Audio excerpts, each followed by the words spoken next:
Good afternoon. And ladies and gentlemen, welcome to this press conference for Australia team before their third game tomorrow against Sweden here in Brisbane at 6 p.m. I have a pleasure to welcome the head coach, Mr. Tony Gustavsson. Welcome. And the player number 20, Sam Kerr. Welcome. And the Timo Ann. Welcome.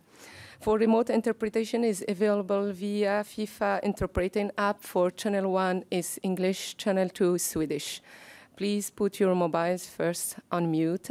And before giving you the floor to ask your question, my first question to both of you, Coach and Sam, what is your feeling ahead of tomorrow's game? I think we're excited. I think, of course, there was the disappointment the other night, but I think now the focus is turned to the game, and very proud to be, here fighting for the bronze medal. The first time any Australian team will do so at a World Cup. So, looking forward to it. You can sense the excitement in the team today from being very hurt emotionally after the last game, which I think the Swedish team was as well. It's about using those emotions and channeling them the right way to use it as fuel going into the game tomorrow. There's also an opportunity to celebrate together with the fans in this World Cup journey that we've all been on, and the support has been amazing to get one more game and get the chance to have a medal game on home soil for the first time ever in the history of football in this country. It's just amazing, and you can sense the excitement, not just from the players but also the fans on the street and the support we felt and how they feel going into the game tomorrow. Thank you. For your questions, please raise your hand, wait for the mic, and mention your name and your media and to whom addressing your question. We start now. Okay, we take first question there. Thank you. Olof Lund from TV4 Sweden. Question to Sam: how will it be to play against Musovic, Eriksson, players you know really well? And a question to Tony: your former boss, Jill Ellis, recommended you for the US job. How long are you staying in Australia? I think it's always nice to play your teammates, honestly, see familiar faces. I think Zachira's had an amazing tournament and I'm really happy for her, but hopefully not tomorrow.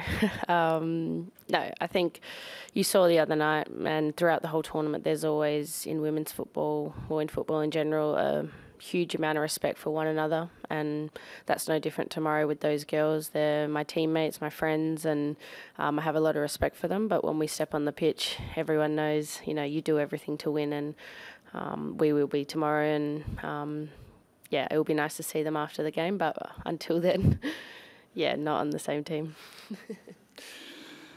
Yeah, it's funny how this game works, right? A couple of weeks ago, there was speculation of when I was going to get sacked from the job. And we know the business, how it works. You're never better than your last game. Losing tomorrow, I'm probably shit again.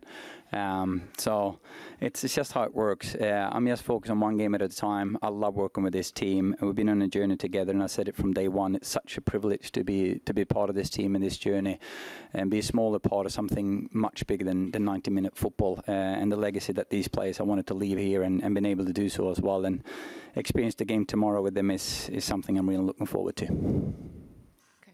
Take question with the lady, yeah, please. Jane Björk, Sveriges Television, Swedish television. Can I ask this for Tony in Swedish, as it's been translating also? Okay, just to have the answer in Swedish. Tony, du var ju inne lite på det i början här, men vad har varit det absolut mest speciella med den här VM-resan med The Matildas? Oj, hur lång tid har vi på oss att svara på den? Det är så otroligt mycket. När man liksom har varit bakom kulisserna och sett hur mycket Sam och spelarna har jobbat, och även generationen före dem och generationen före det. Man vet hur mycket jobb det ligger bakom. Men du om någon har följt damfotbollens resa genom årtionden och se hur otroligt mycket jobb människor har lagt för att vara där vi är idag. Och att då få se hur det slår igenom och all den kärlek och support som man har fått genom den här resan. Det känns som att man får vara med om någonting som är mycket, mycket större än sport. Som kommer troligtvis bära med mig för resten av mitt liv, och någonting som jag är oerhört stolt att få vara en del av. Jag ska reflektera lite mer efter matchen imorgon, för just nu måste jag liksom dämpa de känslorna lite grann för att kunna vara en bra tränare i matchen imorgon. Cool. Joey Lynch for ESPN. I mean, I guess maybe you could paraphrase that as well before my actual questions. My question also, Tony, is maybe on selection. Saw it today at training. Looks like Katrina's left leg has been mummified in a pressure bandage. Obviously, Alana's not playing. Do you have any other fitness concerns that might actually impact player selection availability for tomorrow? And two, there are a lot of ways teams and coaches look at a third place playoff and how they go about selection for that. Are you looking at this game as you look to maintain continuity with the squad that you have been selecting throughout the tournament, or do we see, players like Claire Wheeler, Charlie Grant that haven't featured yet, you'll give them a run tomorrow so they can play in a home World Cup? I pick it up at the end of that question. If it was emotionally, those players would play because they deserve to play. But I can't pick based on emotions. This is a third place game. We're playing for a medal. I'm going to make sure we have a lineup there that is the strongest starting lineup we can have, but also the strongest finishing lineup. So once again, I'm just going to plan what I think is best for the team in this one game and not look at it as a bigger picture than that. It's not about giving players experience just for the sake of giving experience. This is a game to win. We have had a clear strategy. I know there's probably opinions in this room about that, which I think is fair because I like those type of debates. Whether you should rotate players in a tournament, whether you should have continuity in the lineup. I think you saw in the Olympics, I think you've seen now that we have gone with a strategy where we think relationship and continuity in tournaments is key.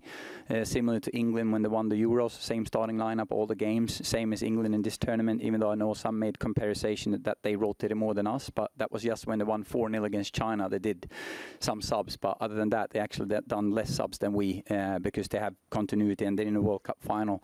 It's just a strategy that we believe in, but player availability will be key in that sense. How much do they have in their tank physically?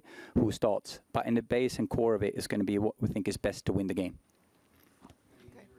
Oh, sorry. No, everyone is available. It's just about minutes, except those you mentioned, of course. But Minnie today was offloaded to make sure she is available. She had a little knock in the game, and we do everything we can to individualize the plans. You've seen Sam being on a bike today before a game, and then she started as well. So it's all about individual plans today to make them available. So Minnie is available. Okay. We'll take a question there. Yeah, please. Amanda Zaza, TV4. Sam, obviously this isn't your first World Cup. How special has it been for you to be able to do this at home, and how much is the pressure on you guys to be able to finish on top, bringing home a medal? And for you, Tony, how special is it going to be going up against Sweden tomorrow?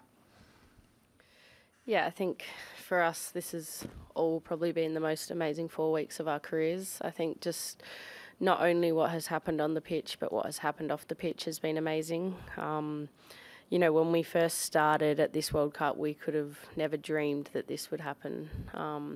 The way the country's got behind us, the way we've been playing, it's been an amazing journey to be a part of. So I think for us, right now we're all like, wow, we cannot believe, what has happened in these last 4 weeks. But I think in 5-10 years' time, we'll really look back on this and be like, this was the most amazing 4 weeks of our lives. And even today at training, we were all a little bit sad, last training session, last prehab together, it feels a bit sad that it's over. But we have one more game that, we can really end on a high. And, third place for us would be an amazing thing and an amazing thing for this country. So for us, there's that, extra motivation to end on a high and really leave an amazing legacy. Coming third place at a Women's World Cup is something that, you can only dream of as a kid. For some reason, I've gotten to learn how to play against Sweden in tournaments. It's been almost every tournament, even when I was part of the US team. It is special, I have to say. It really is. I have a lot of very good friends in that team, both players and coaches, former colleagues, former players that I coached, very good friends outside of football as well.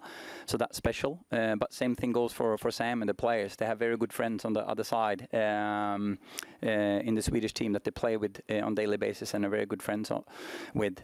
When the game starts, it's 90-minute football. And I know every single one of us, whether it's Sweden or us, is going to do everything we can to win the game. Hey, Sam and Tony, Laura from Channel 7. Sam, a question for you first. So the last time we saw you in this situation was before the first match when you knew that you'd hurt yourself, but you know, you've had the most scrutinised calf muscle in the country for the last month.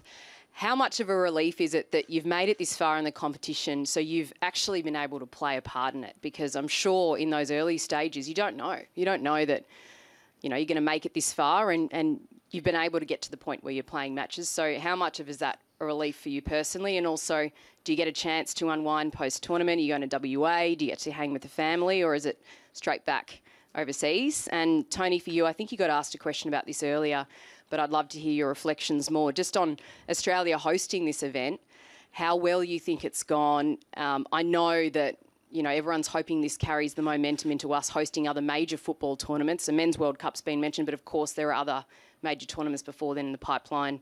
How much do you think this will influence our shot at getting those? Yeah, like you said, last time I was here, I'd hurt myself, but me being the stubborn person I am, I still thought I was going to play the next day. I've never had a muscle injury before.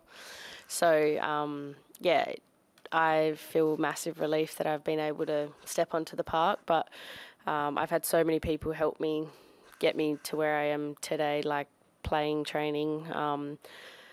Yeah, it was a bit of a roller coaster for me, to be honest. Like I said, I've never had a muscle injury, so I didn't know what I was feeling, how long it was going to take. I picked Steph Catley's brain a million times because she's had a few calf injuries, and kind of just tried to wrap my head around it. But, you know, once we got to the knockout stages, the girls did amazing, and then it was kind of just risk it all. And I'm very lucky. We have an amazing medical team and support staff, and so many people around Australia, so many recovery centres have helped us and helped me to be able to recover. But honestly, it's been amazing to just be a part of this journey. Like, if I hadn't have played 1 minute, it still would have been the best moment of my career to be here, because what we've achieved as a team is amazing, and I'm just really grateful that I can be a part of it. And at some point in the tournament, I was thinking, I might never play in this World Cup. But I was lucky enough that I was able to get back, and now it's just, you know, the icing on the cake that I could step on the park and help the girls.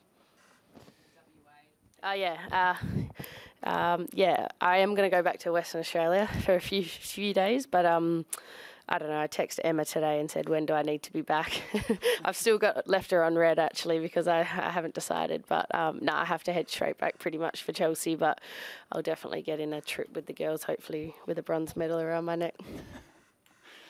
Just have to follow up on that one. I'm coming back to the tournament in Australia, but I want to credit Sam here, because just think about it yourself. This has been the dream of hers for so long. And then the day before the opening game of the World Cup, you get an injury and you don't know if you're going to play at all. It could be so devastating that you can bring a whole team down because you can't handle your own emotions. But what Sam did in that moment to be the best teammate that I've ever seen is just everything about Sam as a person and as a leader for this team. The energy she gave, the belief she gave, the support she gave, and at the same time going through her toughest moment in her career possibly. It's all about you, Sam. Fantastic. In terms of the tournament on home soil here in Australia, I've experienced the tournament from a different side than you have and the fans have, so I can only speak from a head coach perspective. It's been world class in every aspect, whether it's training pitches, whether it's the way we've been treated and welcomed, whether it's traveling, whether it's the pilot talking to us on the airplane when we're going to head off, whether it's, you know, everyone has been so fantastic helping us out in every aspect. It's like the red carpet have been rolled out for us to walk on so we can focus just on football. So from a head coach perspective, world class. Okay, question here, please. Sam, I guess this one's for you. I know the team's probably going to feel a sense of slight disappointment in the end, falling just ultimately short of the big goal. But do you feel like ultimately you are a winner when you step off the pitch tomorrow night because of what you have managed to achieve as a team and as a collective in a sense?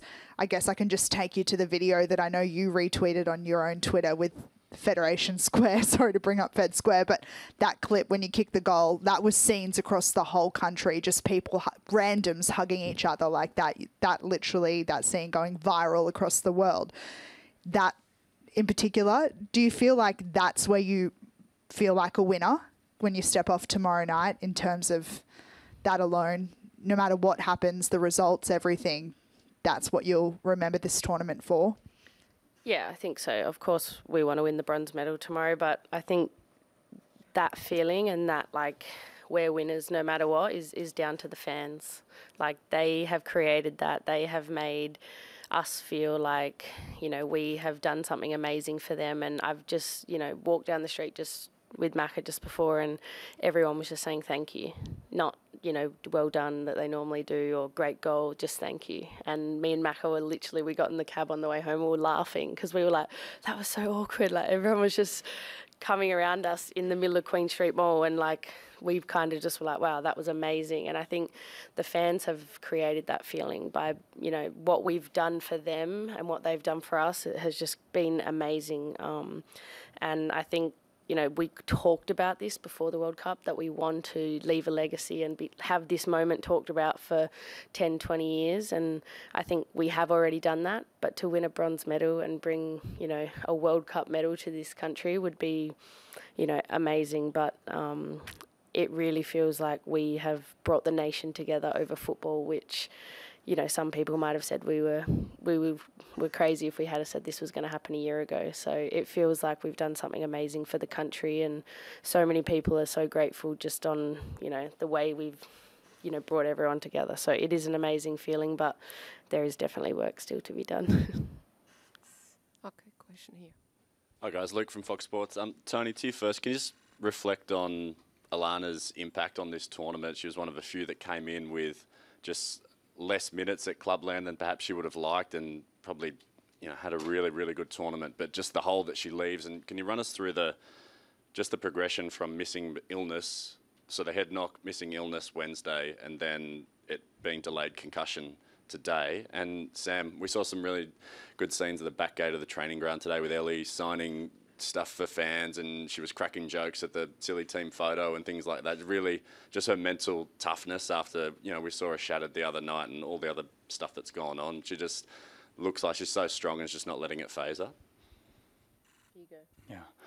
Yeah. Well, I think Alana is a good example of how hard these players work to be fit and ready for a tournament. She, amongst a lot of other players, have had a very tough club experience coming into this tournament with injury and very little playing time. If you look at our team, the amount of injuries we had leading into that pre-camp, it was a big question mark whether they could even be selected to a World Cup roster coming in with injuries. Whether it was Mary Fowler's back injury, whether it was Alana Kennedy, whether it was Meek's foot surgery, Kaya ACL. There's numbers of them that had very little playing time and injury history. So the players, together with my SSM team, Sports Science and Sports Medicine, have done a phenomenal work just to get them available. But then from being available to play world-class football at the world stage, it's just so impressive. And Alana had maybe her best tournament, I would say, ever for a national team. She's been tremendous, both defending the box and attacking the box, being a double 9 for us, even though I know some of you don't like that, and also on set plays, being massive. So yes, it was hard to not have her available, getting that notice on lunchtime before the game. But then having a player like Claire Polkinghorne with the experience she has and the mental strength she has to step in. She hasn't started a game of football in another club or country since April, and start a semi-final in a World Cup and be able to be composed and do that is massive. In terms of the flow with the communication of Alana, I'll leave that to Anne. All I can say as a coach is I deal with what I get told, available or not available, and then we go from there. And the players have been tremendous in terms of adapting to what's been thrown at us. And there's been some curveballs this tournament, let me say. Yeah, I think, you know, with Ellie, people probably see how physically strong she is, but she's mentally one of the toughest kids I've ever met in my life. She's an amazing part of this team, and the good thing about playing a team sport is it's never one person's fault, or it's never one person that made the team win. And I think without Ellie, our whole team, I mean, Tony probably tell you, our whole team plan probably changes. She's such a amazing player for us, and no one in our team for 1 second has ever thought anything was Ellie's fault, and I don't think Ellie thinks that, and I don't think you know, anyone should think that, because there's 90 minutes in a football match. And I mean, if we talked about all the mistakes, you know, we could go for days. That's football. But no, Ellie's a strong kid. She's an amazing person. She's an amazing human. On and off the park, she's a big part for us. So I mean, she bounced back and the team got around her, but she's a strong kid. She knows how to deal with her things. Björn from Swedish TV, först till Tony. Hur väl känner du Peter och Magnus, och har ni hört någonting under mästerskapet, och blir det här en coachmatch, och i så fall på vilket sätt? And then for Sam, we saw you in the other game and you said afterwards that you haven't been training so much lately really, but you scored that fantastic goal still. Where are you in your fitness? I mean, are you 100% or where are you? What could you say about your status?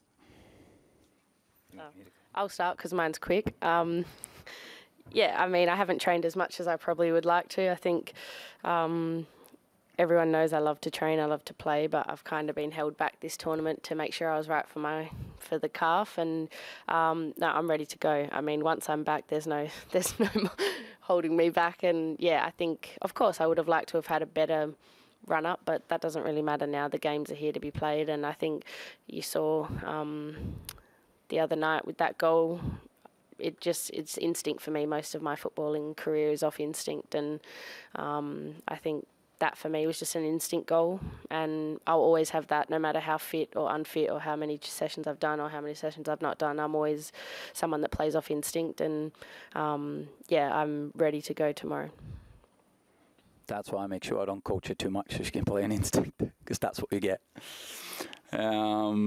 When it comes to Peter and Magnus, yes, I know them very well. I had the privilege to meet them in person in the World Cup draw in New Zealand, and I was very happy that they ended up on the other side of the bracket, so I couldn't play Sweden until the final, I thought.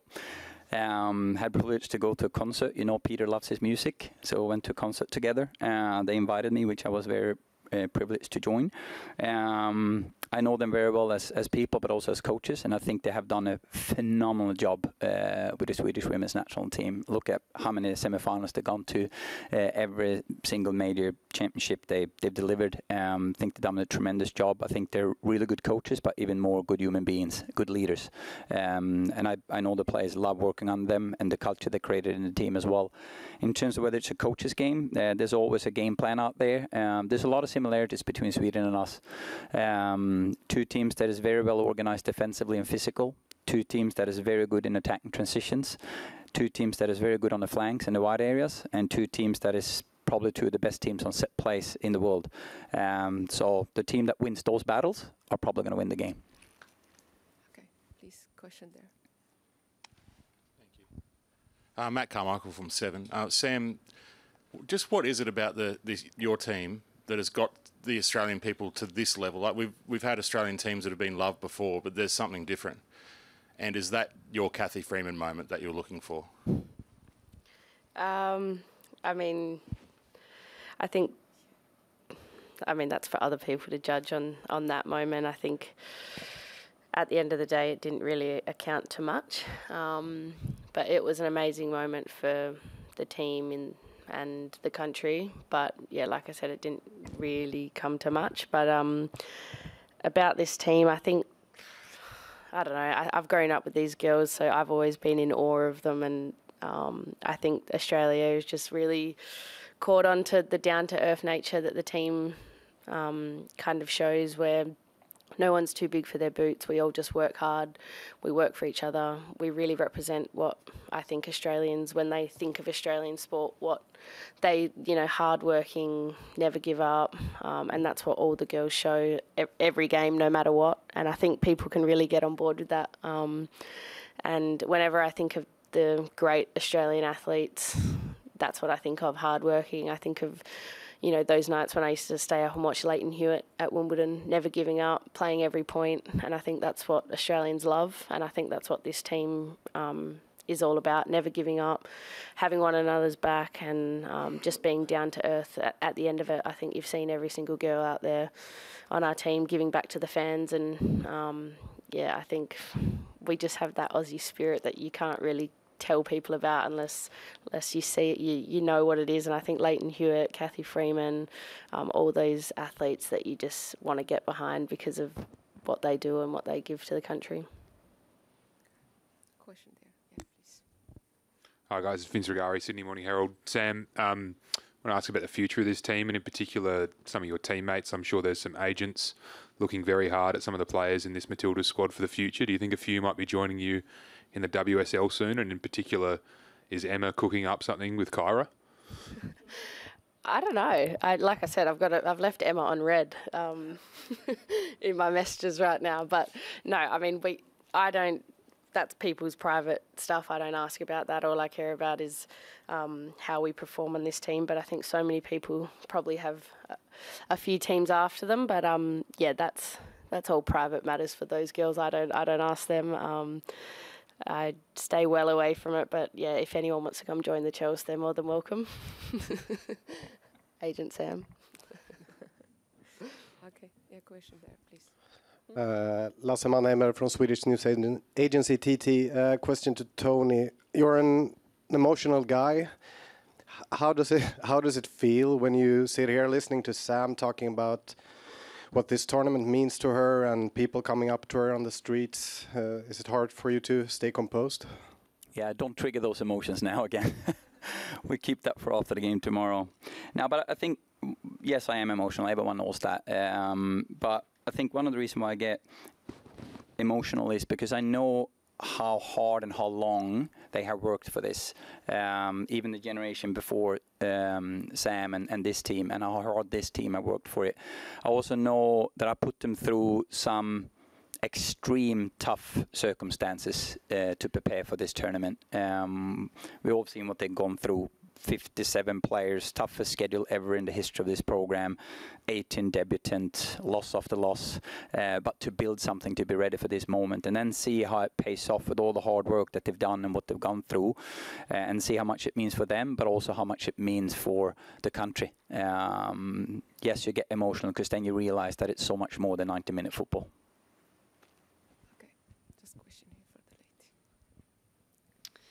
Frida Fagerlund, Aftonbladet. Question for Tony.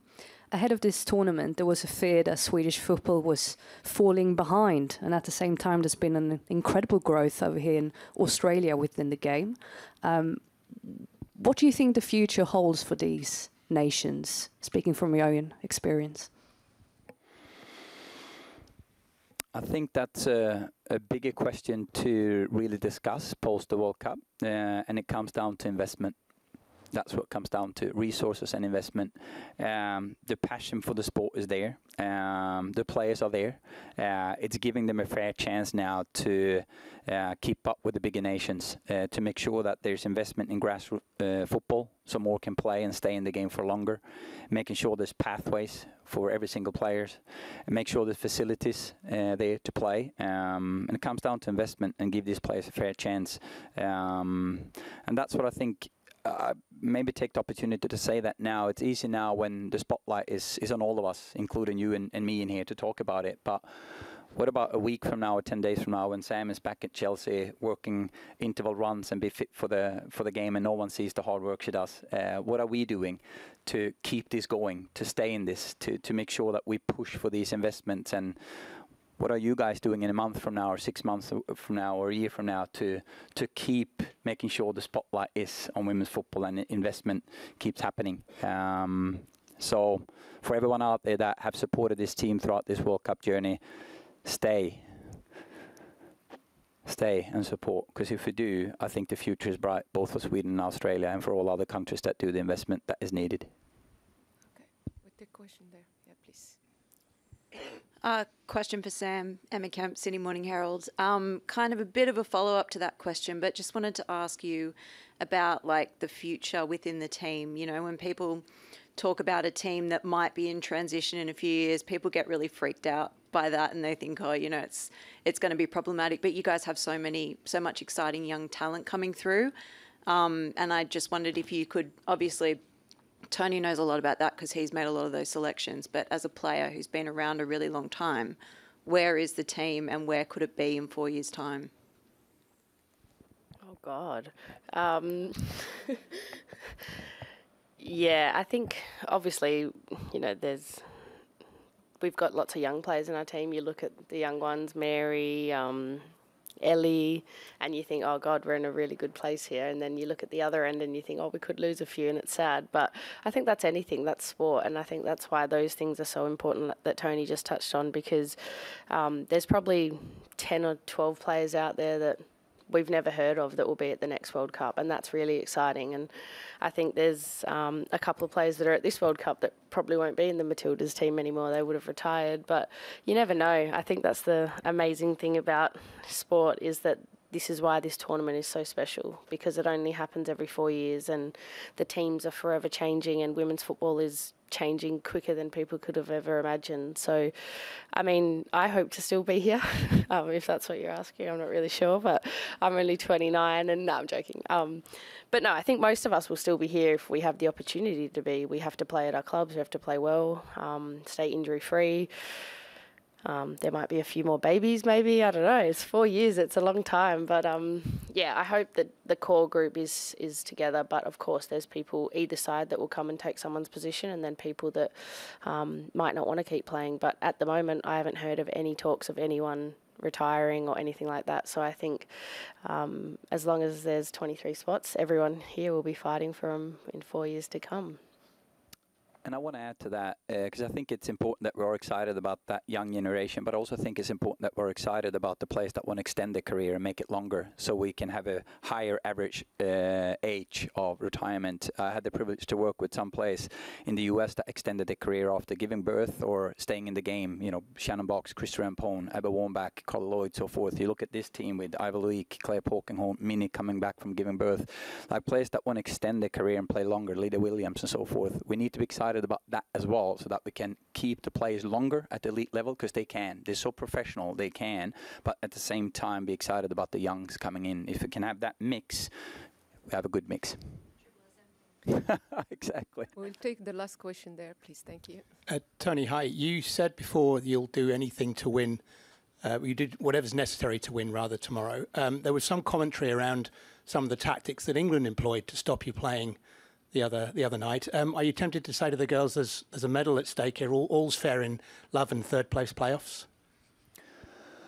First of all, I think England did a really good job tactically to stop our transitions. It's football. It's a good tactics. They know we're one of the best teams in the world on the break, and one way of stopping it is to make sure you stop it before it even starts, which they did. And then it's up to the referee to set the level, what's expected in a game, and to protect the players. It was an early yellow card, which I liked. Then there were some tackles after that maybe I have my opinion on, but that's not to deal with now. That game is over with, and I think England had good tactics on it. What I do know is these players doesn't shy away from a tackle, not once, and neither do Sweden. So it's going to be a physical battle out there tomorrow for sure, and it's up to the referee to protect the players, because I know neither one of them are going to shy away. Okay, thank you, Coach. Thank you, Sam. And in a few minutes, you will have the press conference with the Sweden team. See you tomorrow. Thank you. Thanks, everyone.